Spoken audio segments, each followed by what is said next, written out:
A paz, igreja. Amém? Glórias a Deus por estarmos juntos aqui em mais um culto, em mais um momento para poder aprendermos do Senhor e vermos as maravilhas que Ele tem em nossas vidas. Amém? Glórias a Deus. Deixa eu aumentar aqui a luz, senão não enxergo. Né? Amém? Glórias a Deus. E enquanto a gente estava aqui louvando, né? Aí veio uma música na minha mente, ficava toda hora repetindo aquela música. E a música que quem já é, como eu, novo de igreja, tem só uns 5 anos, deve conhecer, né? Que é aquela que fica assim, né? As minhas mãos eu quero levantar e em louvor te adorar. Meu coração eu quero derramar diante do teu altar. Só mais uma vez. Tá bonito. As minhas mãos eu quero levantar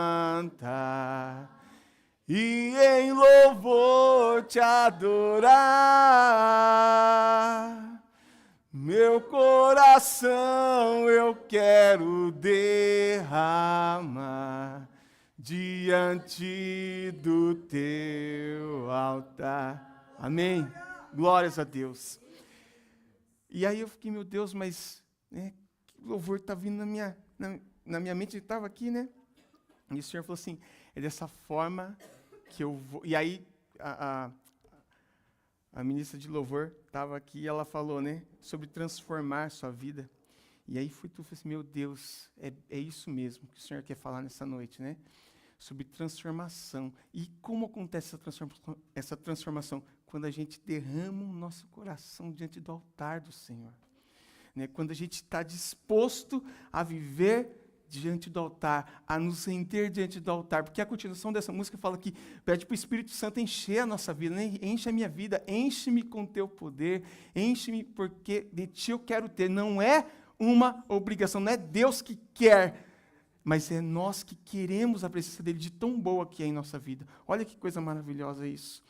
E aí, quando falou de transformação, aí eu já falei assim, meu Deus, é o que o Senhor quer nessa noite, porque o título da mensagem de hoje é o confronto que transforma.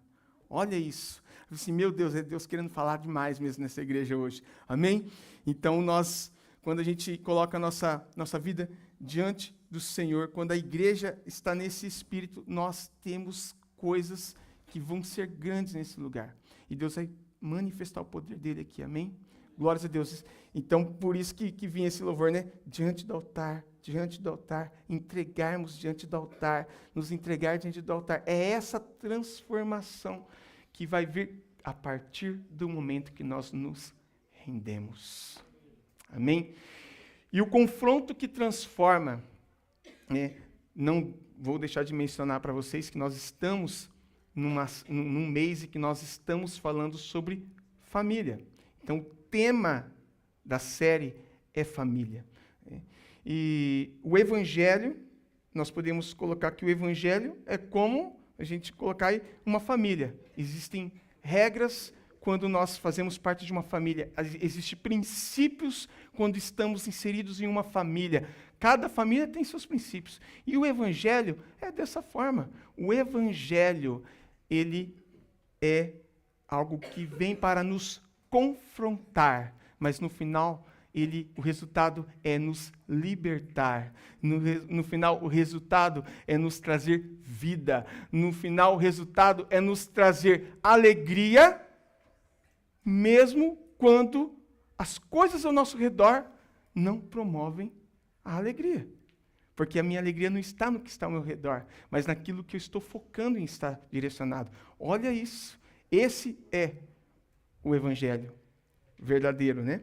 Então, quando a gente fala de Evangelho, eu queria que você já abrisse a sua Bíblia aí, em Gálatas, no capítulo 1, e já espera aí que a gente já vai ler, Gálatas capítulo 1, versículo 8 e 9, e eu vou tirando as coisas do bolso, que vai pesando as coisas no bolso, e a gente está falando e vai mexendo. E Gálatas no capítulo 1, versículo 8 e 9, tá? Já deixa separado aí. Mas evangelho, o significado de evangelho, alguém sabe o que significa evangelho? Não precisa falar, fala para você mesmo, porque senão não vai sair na live. Mas quem está em casa e você que está aqui, tenho certeza que sabe que evangelho significa boas novas, boas notícias, algo novo que vem para a nossa vida aí. Então, quando a gente lê sobre o evangelho e entendemos o significado da palavra evangelho, nós vemos boas notícias, coisas boas.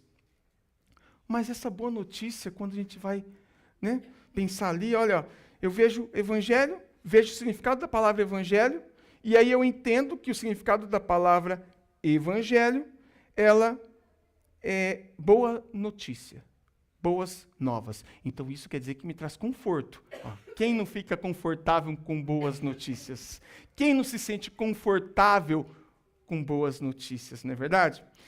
Então ela nos leva a viver, pensar assim, bom, então é a paz, eu vou viver em paz, eu vou viver, né, o evangelho, então eu vou viver em paz, eu vou viver confortavelmente, porque é isso que vai me trazer. Só que aí, é uma boa notícia que nos leva a desconfortos durante a trajetória. E aí a gente para e pensa, mas se é uma boa notícia, a boa notícia me leva a desconforto, que negócio é esse? Nós estamos falando de Deus e do reino de Deus, e fazermos parte da família de Deus. Quando estamos nessa família, que é a família de Deus, que nós pertencemos agora, a regra não é igual à do mundo, a regra é totalmente diferente. Então, essa boa notícia, ela me traz desconforto, muitas vezes, mas é um desconforto que não tira a minha alegria. Meu Deus, olha onde nós vamos chegar aí, Senhor. Então, as interpretações que se tem hoje sobre o Evangelho e que nós vemos, né, dando essa introdução, é algo que nós vemos hoje que distorce um pouco, né? E são interpretações erradas que a gente vê, inclusive, na internet, né, sobre tudo isso daí. Então, só para nós entendermos, o Evangelho, ele não é apenas um ensino moral. Não é um ensino moral, o Evangelho. Nós lemos ali a Bíblia e está me ensinando, eu tenho que ter isso, eu tenho que fazer isso, moralmente isso aqui. Não, não. O Evangelho, ele é a declaração do poder de Deus sobre as nossas vidas. É uma declaração do poder para redimir e transformar as nossas vidas, que foi ministrado aqui hoje. Transformar as nossas vidas. Então, esse é o foco, esse é o objetivo do Evangelho. Ele não se adapta a nós, ele não se adapta às pessoas. Não, não, não. Se você está vendo hoje, através da internet, através da televisão, ou através de qualquer outro meio de comunicação, um evangelho que se adapta às pessoas, desculpa, esse não é o evangelho de Cristo. Não é. Não é o evangelho de Cristo. Esse não é o propósito que o líder da família, que é Deus, propõe. Esse não é a característica, essa não é a forma como a família de Deus está instituído ali. Não é. O evangelho que se adapta a nós não é evangelho. As pessoas que precisam se render a ele, ou seja, eu preciso me render ao evangelho. Então, o evangelho, ele não é apenas um ensino moral, e anota isso, é uma declaração do poder de Deus que transforma a vida e não se adapta a pessoas, mas pessoas se rendem a ele. É isso. É a boa notícia que muitas vezes nos leva ao desconforto, mas é um desconforto que eu estou feliz em passar. Olha que glória. E aí surgem as versões, né, erradas do que o que realmente significa viver no Evangelho. Porque Deus é amor. Deus aceita as pessoas como elas são. Só que aí ninguém completa, vírgula, mas as pessoas precisam aceitar ser transformadas por esse Evangelho. É aí que muda. Ah, mas aí a gente vê e a gente começa a pensar em situações que podem ser isso. Ou a gente olha realidades que nós podemos muitas vezes ver ali na internet ou qualquer outro lugar. Por que eu cito internet? Porque hoje é o nosso meio de ver as coisas, né? Todo mundo está ligado ali na internet. Então, muitas vezes a gente vê, mas tem coisas pequenas e que muitas vezes está dentro da nossa casa, na convivência com a nossa família, que foge do padrão do que é esse evangelho. Amém? Então, o evangelho que hoje está sendo, está tendo até ali a questão de amaciar, né, a pessoa. Você fez isso, o Senhor te recebe como você é, mas não completa para a pessoa deixar de continuar. Esse evangelho que nós vamos entender que não é o correto, né? E porque o evangelho, e você vai entender isso hoje, e eu vou entender isso hoje, é um evangelho, ele é confronto. Amém? E vamos lá então em Gálatas, no capítulo 1, no versículo 8 e 9. Eu vou ler a versão Almeida Revista e Corrigida. Você vai ter aí na tela a versão NVI, mas eu quero só pegar só esse versículo, porque ele tem a palavra e o significado da palavra do original, tá? Do original que está no grego. Então está assim, ó, em Gálatas capítulo 1, versículo 8 e 9. Mas ainda que nós mesmos, ou um anjo do céu, vos anuncie outro evangelho, além do que já vos tenho anunciado, seja anátema. Na sua Bíblia, talvez NVI não vai estar dessa forma. Anátema. Assim como já vos dissemos, agora de novo também vos digo, se alguém vos anunciar outro evangelho além do que já recebestes, seja anátema. Meu Deus, o que é anátema? Aí eu vou lá pesquisar, né, o significado de anátema. Já sabia, mas fui pesquisar para colocar aqui para vocês saberem. Então, anátema significa, ela é uma palavra que vem do grego, e significa amaldiçoado, separado para destruição, ou algo condenado por Deus. Olha a seriedade do que nós estamos falando. Se alguém anunciar um evangelho diferente do que é o que Jesus nos apresentou, é amaldiçoado, é separado para destruição. Eu não quero estar nesse ponto aqui.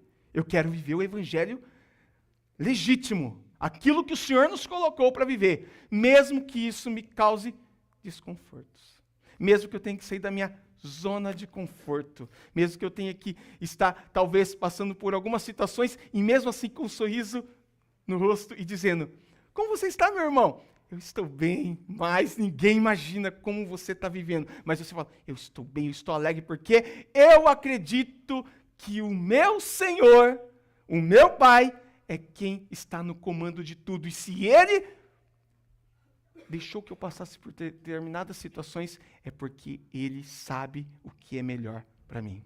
Um pai sabe o que é melhor para o filho. Um pai sabe que aquela correção ou aquela situação vai ensiná-lo a ser melhor lá na frente. O pai sabe. Então é isso que vai acontecer. Então perceba a seriedade, que é o anúncio de um evangelho diferente do que foi encontrado na palavra de Deus. Isso é sério, é muito sério. Isso tem que ser muito destacado. É o que observamos diariamente acontecendo. E com o crescimento das formas de comunicação no mundo, isso é evidente, isso circula todo dia, em uma velocidade enorme, que não dá tempo de você falar assim. Se alguém fala assim, por isso que eu não vou numa igreja. Porque é assim, ó, olha aí. Não dá tempo de você falar assim, não é desse jeito. Ele está errado. O padrão é esse aqui do evangelho. Não dá tempo de você falar que é tanta, por isso que a gente tem que estar vigilante. Por isso que a gente tem que dar o exemplo com a nossa vida. Porque não é só falar, é também viver. Você tem que mostrar, a sua vida é uma pregação. O seu dia a dia, lá no seu trabalho, você está pregando através dos seus atos. As suas atitudes diárias são uma forma de pregar a palavra de Deus. Todos os dias é assim. Nós vivemos, por isso que não dá tempo, a velocidade dos meios de comunicação é muito rápida, você não consegue falar a tempo. Por isso que nós temos que fazer a nossa parte. Amém? Então, hoje, com esse crescimento, com essa circulação rápida de notícias aí, há distorções sobre os mandamentos, sobre aquilo que o Senhor colocou, a vontade dele, o que realmente é o Evangelho. Evangelho, entenda, Evangelho causa, muitas vezes, desconforto. Por que eu estou voltando nisso? Porque é assim que acontece. Mas, ao mesmo tempo, causa alegria. Eu estou alegre em meio ao desconforto, porque é o Senhor que me alegra. Eu poderia pregar aqui hoje para você sobre vamos ser prósperos, irmãos, e não sei o quê, e vamos falar. Não, o Senhor quer falar o nosso coração, porque a transformação, desde a hora que estava louvando aqui, desde a hora do louvor, está falando sobre transformação. E hoje, o evangelho do confronto, o evangelho que é confronto, ele quer nos transformar. O verdadeiro evangelho, o evangelho que é legítimo, ele quer nos trazer transformação. E falando sobre isso, eu estava vendo essa semana, eu já tinha até preparado a mensagem do que ia ser pregado aqui, e aí eu estava vendo ali um vídeo de um rapaz que falou na internet, e ele criticando até ali o sacrifício de Cristo. Ele falou assim, que o evangelho só aprisiona. Ele estava falando dessa forma. É um aprisionamento, ele se sente preso com o evangelho. E aí ele diz ali, naquele vídeo, que vocês devem ter visto, que aquilo estava aprisionando ele, porque onde já se viu, eu não pedi para ele morrer na cruz para mim. Misericórdia, ele disse isso no vídeo. E a pessoa conhecida, a pessoa que já teve muito aí destaque, e aí eu falei, meu Deus do céu, que situação é essa? E aí ele deu a entender que o evangelho é uma obrigação, eu sou obrigado a passar por tudo isso. Não, é decisão. É decisão. O preço foi pago. A quitação dessa dívida pelos nossos erros e nossos pecados, pela nossa vida, foi pago na cruz. Está disponível a nós, mas ela precisa de uma decisão. Eu preciso decidir que a partir de agora eu não vivo mais daquela forma, eu vivo de outra. Mas é difícil, traz dor eu mudar o jeito de eu ser. Eu preciso mudar. O Senhor, Ele te recebe como você está, mas você precisa, e eu preciso, nós precisamos ter mudança de atitudes. Se eu não mudar a forma como eu vivo todos os dias da minha vida, como eu encaro, como eu vivo o Evangelho legítimo, eu não estou vivendo o que é a vontade de Deus. Eu continuo vivendo para mim mesmo. Eu continuo vivendo esse evangelho de fachada, né? Eu continuo vivendo essa ideia de que é evangelho, né? Eu sou evangélico. Lembra lá, anos atrás, que as pessoas falavam assim, eu sou católico não praticante. Hoje existem os evangélicos não praticantes também. Mas nós precisamos ser praticantes daquilo que o Senhor propõe a nós. Amém? Aquilo que Ele coloca ali. Então, essa situação que esse rapaz falou ali é o mesmo que, o pior que um filho dizer para um pai assim, eu não pedi para nascer. Né? Ou então colocar, eu não pedi para ser sustentado. Ou então você chega para um bombeiro que te salvou do incêndio e fala assim, eu não pedi para você me salvar. O cara entrou no meio do fogo, te tirou lá do incêndio, te salvou, e você fala assim, eu não pedi para me salvar. Não deixou morrer por quê? É a mesma situação.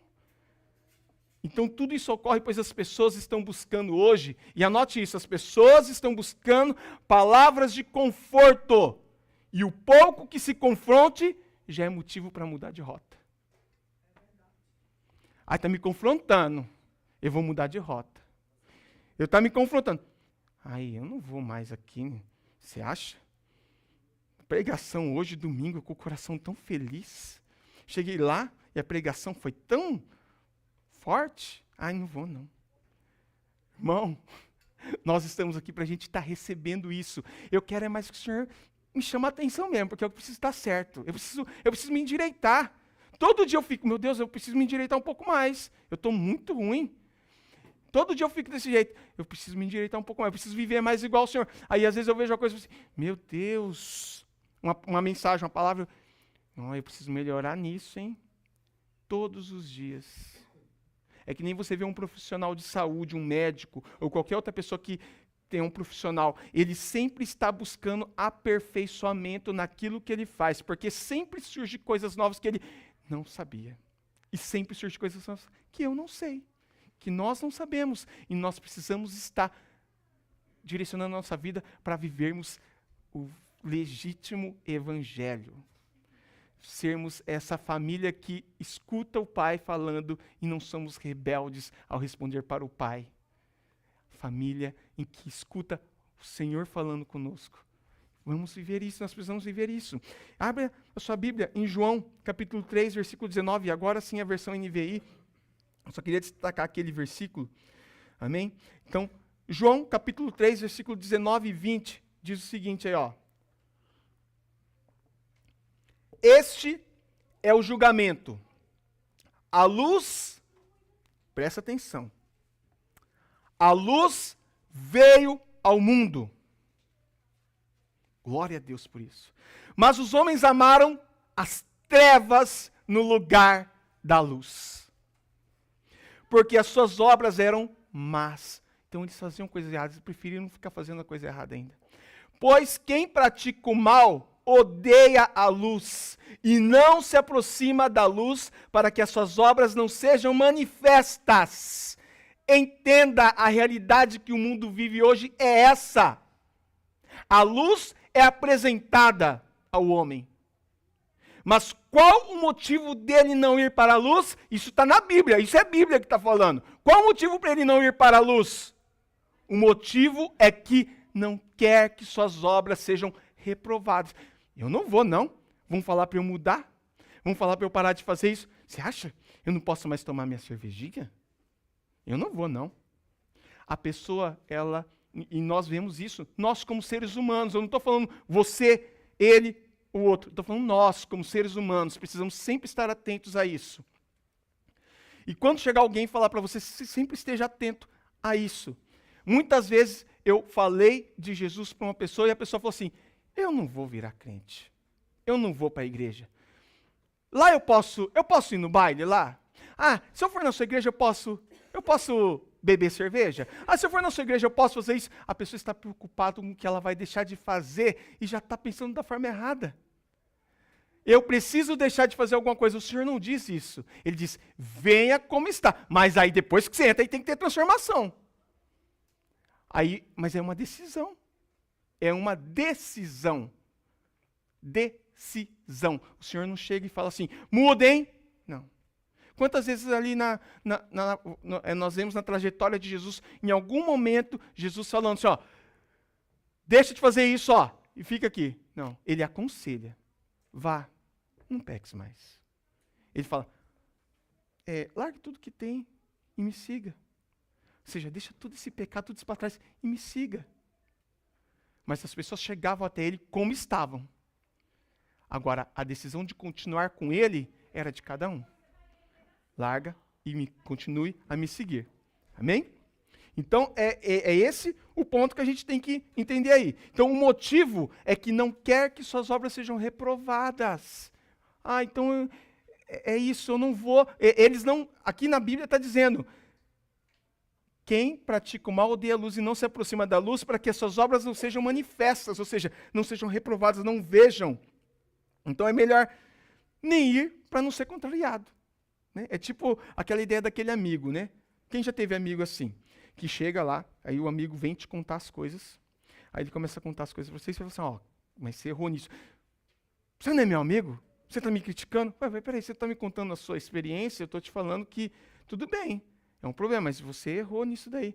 Não, aí é aquele amigo que quer só escutar você. Não, você está certo, isso mesmo. Vai lá, bate nele, isso mesmo, isso mesmo. Você precisa de alguma coisa? Você precisa que eu arrume alguém para te ajudar? É esse tipo de amigo que muitas vezes nós vemos as pessoas buscarem, quando na verdade precisa buscar algo que te confronte para que você possa, e eu possa, mudar o meu foco para aquilo que realmente importa. Então as pessoas querem resultados sem esforços. Querem palavras para massagear o ego. Oh, meu lindo. Oh, você é a bênção. O Senhor vai te abençoar. Amém. Isso é bom. Eu preciso ouvir palavras assim. É bom para nós, mas não é só isso. Nós precisamos estar atentos que para que eu possa ser abençoado, tem que partir uma mudança ali. Deixa passar de massagear, só massageando. Oh, tadinho. É pecado, mas o Senhor sabe que você me massageia. Tem que parar. Palavras de massagear o ego. Ali que as pessoas assistem na internet. Só isso. Eu sou filho do rei. Eu preciso mudar. O senhor tem que falar. Eu já vi gente falar isso. Ou o senhor muda, ou o senhor... Como assim? Eu estou obrigando meu pai a fazer alguma coisa para mim? Não, eu peço para ele. Senhor, se for da sua vontade, por favor, me ajude. Então é isso que às vezes acontece, gente. Então, quando é algo ofensivo, né? Quando é questionado, né? Vai contrariar alguma coisa ali, a pessoa não gosta. E o segundo ponto, então, nisso tudo, a gente entendeu o que é um evangelho de confronto, tá? Mas o evangelho, claro, gente, não é só para a gente sair daqui hoje confrontado sem nos encher. Amém? Senão você fala assim, nossa, fui hoje no culto e apanhei tanto, estou indo embora agora. Apanhei, mas eu preciso me encher também de alguma coisa, mas eu preciso entender que para que eu possa ter essa segunda fase, eu preciso ter alguns pontos que eu preciso caminhar. Então, um segundo ponto que a gente pode colocar aqui é que requer renúncia. E aí que vem, né, aquela renúncia, sim. Lucas capítulo 9, versículo 23 e 24. É tudo Bíblia aqui, tá, irmão? Jesus dizia a todos: se alguém quiser vir após mim, negue-se a si mesmo, tome diariamente a sua cruz e siga-me. Pois quem quiser salvar a sua vida, a perderá. Mas quem perder a própria vida por minha causa, a salvará. O evangelho, ele requer renúncia. Requer renúncia de práticas que eu fazia antes. Mas eu não sou um crente firme assim. É um processo. Tem coisas que, às vezes, nós estamos vivendo, e hoje, eu vou falar só a idade que eu batizei, vou falar que eu batizei que eu era criança, tá? Então, para não contar a minha idade, que eu não sou tão antigo assim. Eu me batizei em 1997.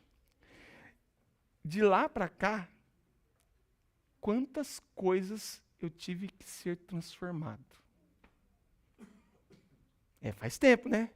Não conta não, senão eu fico pensando, meu Deus, mas é muito tempo, só que é todo ano, todo dia, e hoje eu já estou pensando, meu Deus, eu preciso mudar isso. Porque é constante, é um processo, mas eu preciso estar disposto a aceitar a transformação de Deus na minha vida, quando eu estou determinado a renunciar por amor dele. Eu renuncio. Não é bom, isso me separa de Deus, então eu renuncio. Então eu não quero na minha vida, porque eu quero estar próximo ao meu pai. Eu faço parte dessa família, eu quero estar com o meu pai. Então, o evangelho ele requer renúncia. Quando entramos para a família de Deus, estamos declarando que estamos dispostos a fazer renúncias. Eu só entro para a família de Deus quando eu digo assim, eu quero fazer parte dessa família. Estou disposto a renunciar muitas coisas na minha vida, porque eu quero fazer parte da família de Deus. Então, há princípios em toda família. Toda família tem princípio, gente. Toda família tem princípio. E eu vi um vídeo, esses dias, um vídeo que o filho e a mãe combinaram, e o pai está ali, né? Vocês devem ter visto na internet já. E aí a mãe fala alguma coisa e o filho, americano no caso, ele fala assim, shut up, para a mãe. E o pai, na hora, assim, está ali mexendo, na hora o pai ele coloca a mão, ele se levanta e fala assim, como assim? Porque é um princípio que ele tinha ali. Fala, peraí, você não ofenda a sua mãe. Né? É uma questão de respeito. Ele poderia até questionar alguma coisa, mas a partir do momento que ele desrespeitou, e eu achei legal ver isso daí, era brincadeira, não era de verdade que ele tinha feito, estava pregando a peça no pai, mas eu achei interessante ver a questão de um princípio dentro de uma família. É a mesma coisa dentro do reino de Deus, dentro dessa família. Podemos fazer diversas coisas, falar diversas coisas no nosso convívio familiar, mas há coisas que são inegociáveis, que são princípios. Né? São situações ali que o princípio familiar, ele é exigido. Peraí, isso aqui na minha casa não. Isso aqui na minha casa, não. Não, você pode fazer o que você quiser, mas falar assim, você não vai falar aqui na minha casa. Ou fazer tal coisa, não. Né? Tem umas modernidades hoje de filho levar a namorada para casa. Não, na minha casa não. Depende da família. Ou outro tipo de comportamento. Ou o uso de bebida alcoólica. Enfim, cada família tem os seus princípios. E o reino de Deus é da mesma forma. Da mesma forma. O evangelho confronta a ponto de nos fazer mudar costumes para me estar ali de acordo com o princípio do reino. Eu estou entrando para uma família, então eu tenho que me adequar ao princípio dessa família que eu estou entrando agora. São princípios. Então, o evangelho ele me confronta nesse ponto aí. Então, nós precisamos mudar nossa rotina para nos adequar a algo que é muito maior, que é o reino de Deus. Então, sabe aquela prática? Muitas vezes acontece isso, trazendo para o nosso dia a dia. Aquela prática no trabalho. Eu faço alguma coisa lá no trabalho e aquilo não é algo que eu deixo o meu filho ver. Porque não é tão legal. Não é moralmente bonito para o meu filho estar vendo. A partir desse momento você já vê que aquilo não é algo certo. Né? Mas eu continuo fazendo, então está errado. Né? E é mais ou menos dessa forma que a gente, às vezes, vive. E a gente precisa mudar, né, algumas crenças, algumas coisas que a gente faz ali. Então, o conformismo com esse mundo é um desses pontos. Sabe aquela frase? E essa frase não é de Deus, né? Quando nós começamos a nos conformar com o mundo, né? Aquela, se não pode contra eles, junta-se a eles. O pai chamando a atenção do filho. Eu não consigo, essas crianças, os filhos já adultos, não me respeitam. Bom, se não pode contra eles, junte-se a eles. Eu deixo fazer porque eu já estou cansado. No reino de Deus não é assim. Eu preciso mudar minhas atitudes. Essa frase, inclusive, nem pode fazer parte do vocabulário cristão. Se não pode com eles, junte-se a eles. Jamais. A não ser que seja o contrário, né? Alguém queira se juntar a nós, como né, na presença de Cristo aí. Em Hebreus, no capítulo 4, no versículo 12, a palavra diz o seguinte: pois a palavra de Deus é viva, eficaz, e olha que legal, e mais afiada que qualquer espada de 2 gumes. Ela penetra a ponto de dividir a alma e espírito, juntas e medulas, e é apta para julgar os pensamentos e as intenções do coração. A palavra de Deus, gente, ela nunca é neutra. A palavra de Deus, ela corta, ela expõe e ela julga. E ela jamais vai se adaptar. Ela exige que nós nos adaptemos a ela. Certo? Só que eu quero te dizer uma coisa. Quando nós vemos uma palavra dessa, não é, e a gente fala assim, ela corta, ela julga, não é que ela vai nos expor de uma forma vexatória, mas ela vai nos expor para nós mesmos, para nós entendermos quem estamos sendo e a partir daí buscarmos um processo de transformação da nossa vida para que eu possa ser um pai melhor, uma mãe melhor, um filho melhor, uma pessoa melhor, um patrão melhor, um empregado melhor. É isso que a palavra de Deus traz à nossa vida. Porque quando ela me expõe para que eu mesmo possa me ver, aí eu falo assim, eu preciso mudar isso, está me expondo, eu estou me vendo de uma forma que eu estou sentindo vergonha do que eu estou sendo, eu preciso mudar. Então não é expor para outros te mudarem, é expor para si mesmo, para que nós possamos nos mudar, ter atitude de mudar. Então, Jesus ele rejeita esse cristianismo acomodado, né? Não existe isso, é uma distorção. Né? Nós precisamos nos alinhar à vontade do Senhor. Né? Nós precisamos descer do muro. Hoje eu falo para todos nós aqui, vamos descer do muro. Deus não trabalha com isentos. Deus trabalha com quem está posicionado.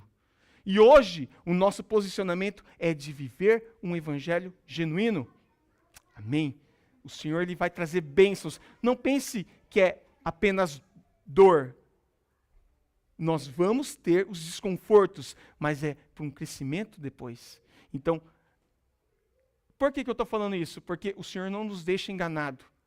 A palavra diz, no mundo tereis aflições, mas tente bom ânimo, eu venci o mundo. O Senhor não disse em nenhum momento, você vai viver confortavelmente. Em nenhum momento ele disse isso. Então, por que eu vou falar de uma forma diferente? Eu vou falar aquilo que a palavra diz. No mundo tereis aflições. No mundo tereis aflições. Mas, tende bom ânimo, eu venci o mundo. Então, quando nós estamos com ele, nós acabamos vencendo essa... E aquilo que a gente vê como grande, que é o problema, a gente começa a ver, não, isso daqui é normal para quem é crente. Eu vou passar por isso, porque Jesus está comigo.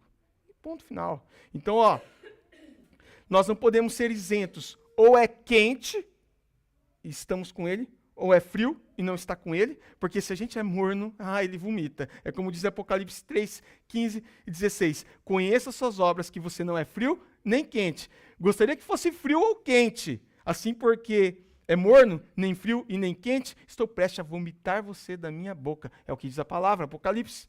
Então, Deus não trabalha com quem se sente cristão. Ele cuida de quem é de verdade um cristão. Né? Hoje tem até o crente, hoje tem tudo trans, né? Crente trans também. Eu sinto que eu sou crente, então eu sou crente. Não é assim que funciona. Eu preciso ser crente de verdade. Então, em 1 João 2, 15 e 16 diz, não amem o mundo nem o que nele há. Mas eu gosto tanto de fazer aquilo.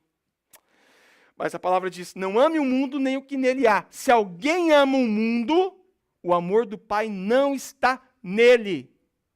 Não é que o Senhor não ama a pessoa, é que o amor do Pai não está, ele não está vivendo o amor do Pai. Pois tudo que há no mundo, o desejo da carne, o desejo dos olhos e a arrogância da vida, não provém do Pai, mas do mundo. E o mundo, como sabemos, jaz do maligno. Então eu não quero fazer parte do maligno, estou fora. Né? Então nós entendemos tudo isso. E agora nós vamos entender quando a gente toma a atitude certa, quando a gente toma a decisão correta na nossa vida, e aí nós vamos para esse terceiro ponto, que é vivenciar o Evangelho.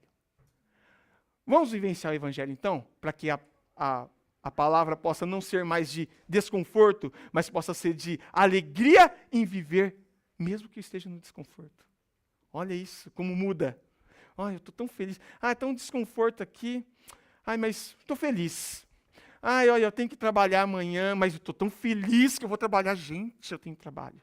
É o desconforto de acordar cedo. É o desconforto... Se a gente poder colocar aí, muitos... Eu gostaria de estar ali, talvez, dormindo até 10 horas da madrugada, mas normalmente a pessoa acorda cedo e vai trabalhar. É um desconforto, mas é um desconforto que dá alegria de fazer. E a palavra é isso. Viver conforme a palavra é isso daí. Eu tenho desconforto, mas eu sou alegre em viver esse desconforto, porque o Senhor está me abençoando. É um desconforto de renunciar a determinadas coisas que poderiam ser muito mais fáceis para que eu pudesse, talvez, prosperar mais rápido, mas não é algo que vem do Senhor. Então eu preciso renunciar. Então, quando eu decido, então, vivenciar o Evangelho, aí muda a coisa. Porque quando entendemos que o que é o Evangelho, e nós estamos entendendo hoje, nos tornamos adeptos e praticantes do Evangelho, não sou aquele não praticante. Eu sou praticante agora, né? As mudanças vão ocorrer na nossa vida. A transformação, ela vai ocorrer na nossa vida. E aí o resultado dessa transformação... Nós vamos parar e vamos pensar, por que eu não fiz isso antes? Por que eu não decidi viver assim antes? Por quê? Essas mudanças elas vão ser evidentes para as outras pessoas verem, inclusive. É um processo de adaptação à realidade do reino de Deus. Então, é uma adaptação necessária aos critérios para ser parte da família. Olha que está em João 13, 35. Eu estou dando vários versículos para que a gente tenha comprovado na palavra de Deus tudo isso que nós estamos falando aqui hoje. A gente possa entender isso. Em João 13, 35 diz, deste modo, todos saberão que são meus discípulos se vocês amarem uns aos outros. Olha, então quando eu vivencio o Evangelho, a primeira coisa que o Senhor coloca como um padrão de quem vivencia o Evangelho, e nesse caso então é um discípulo, é amar uns aos outros. Olha tudo de coisa ruim que a gente está renunciando. Qual é o padrão para que eu possa viver, então? Amar ao próximo. Amar ao próximo. É o primeiro padrão que o Senhor coloca aqui. Amar ao próximo. todos saberão que são meus discípulos, ou seja, que eu estou diante do altar, que eu me rendi diante do altar, como nós falamos na canção aqui, quando eu amo ao meu próximo. Então, quando lemos um versículo desse, nós podemos entender que o foco do Evangelho é vivermos um para o outro, com amor. Ai, mas é difícil falar isso. A gente fala, mas a gente não vive. Mas esse é o propósito, nós precisamos viver. Então, mais uma vez aqui, nós podemos entender que o destaque é viver um para o outro, que o destaque está sendo cuidar do próximo, cuidar de quem está ali do meu lado, cuidar daquela pessoa que eu vi na rua, cuidar de alguém. Eu preciso estar preocupado com as pessoas. Esse é o propósito. Então, o Evangelho, ele é imutável, ele não muda. Então, mesmo que hoje o mundo tenta adequar o Evangelho, e por isso a gente vê a abertura de vários tipos de igrejas, onde existem certos tipos de comportamentos que antes não tinha numa igreja. Então, nós podemos ter uma dúvida a partir desse momento, porque o Evangelho ele é imutável. Ele começa com Deus, marca isso. O Evangelho ele começa com Deus, ele revela o pecado do homem, ele aponta para Cristo como única solução, ele exige arrependimento e fé, ele transforma o pecador e, por fim, ele não se adapta ao mundo. Olha os pontos. Então, eu vou repetir para que você possa anotar. O Evangelho ele é imutável, ele começa com Deus, ele revela o pecado do homem, ou seja, eu começo a entender para mim mesmo, Deus revela para mim mesmo, eu não posso fazer mais isso não. Ele aponta para Cristo, qual que é o caminho certo? Aí a palavra vai falar, não, é isso que você tem que fazer. Então é isso que eu vou fazer. Aponta para Cristo, solução para a minha vida. É Ele que vai me ajudar, é o Senhor que vai me ajudar. Ele exige arrependimento e fé, então, a partir de agora, não, eu me arrependo dessas coisas, eu estou vendo aqui na palavra que isso não está legal, isso não bate com aquilo que é a vontade de Deus. Eu vou fazer diferente, eu me arrependo de tudo que eu fiz. E agora eu vou começar a ter fé, eu vou começar a acreditar que é Deus que vai fazer. Ah, mas é improvável, mas Deus ele age no improvável. Amém. Ele transforma o pecador, então agora eu já não vou agir mais assim, porque está tendo uma transformação em minha vida, e eu não vou me adaptar. E esse evangelho não se adapta ao mundo. Então, ele não tem que se adaptar a mim. Eu tenho que começar a viver como o evangelho realmente é, para que eu seja feliz. A felicidade vai vir quando eu decido viver da forma que é o evangelho legítimo, pregado ali por Jesus. Então, o evangelho é um chamado à entrega total a Deus sem concessões. Não tem concessão. É uma entrega a Deus. Então, o verdadeiro Filho de Deus, ele não apenas entende o Evangelho, mas ele vive de acordo com ele. E isso vai se manifestar como? Em santidade, em amor, em compromisso com a palavra, oração. Eu preciso orar, eu preciso obedecer, amém? E eu preciso evangelizar, falar para as pessoas. Então, é todos esses pontos aí. Então, só com uma última frase para você anotar. Nossa vida deve refletir a transformação que Cristo operou em nós. A minha vida deve refletir isso, essa transformação. Então, para a gente concluir, o verdadeiro cristão aprende que seguir a Cristo, a gente entendeu aqui, nós vamos ser confrontados, vai exigir uma renúncia, vai ter um compromisso da minha parte e uma mudança real da minha vida, como eu posso agir, e as pessoas vão ver isso. Isso é bom porque ninguém jamais vai criticar a sua mudança. Porque a sua mudança, no começo você pode até achar, virou crente, agora a pessoa não faz mais isso, mas a hora que a pessoa tiver o primeiro problema que ela vai buscar ajuda, é naquele, não, olha, ele ora. Vou pedir para ele, porque é uma pessoa tão de Deus ali, pessoa que está tão assim, centrada, né? Porque está centrado no Senhor, Ele é o centro. E aí a pessoa vai ali e vai buscar. Então, as pessoas vão vendo isso, né? Então, hoje, nós precisamos colocar todo esse aprendizado em prática. Né? Colocar aqui como um último versículo, confie no Senhor de todo o coração e não se apoie no seu próprio entendimento. Reconheça-o em todos os seus caminhos e ele endireitará as suas veredas. Está em Provérbios isso. Então, quando eu confio no Senhor de todo o meu coração, ele endireita os meus caminhos. Amém?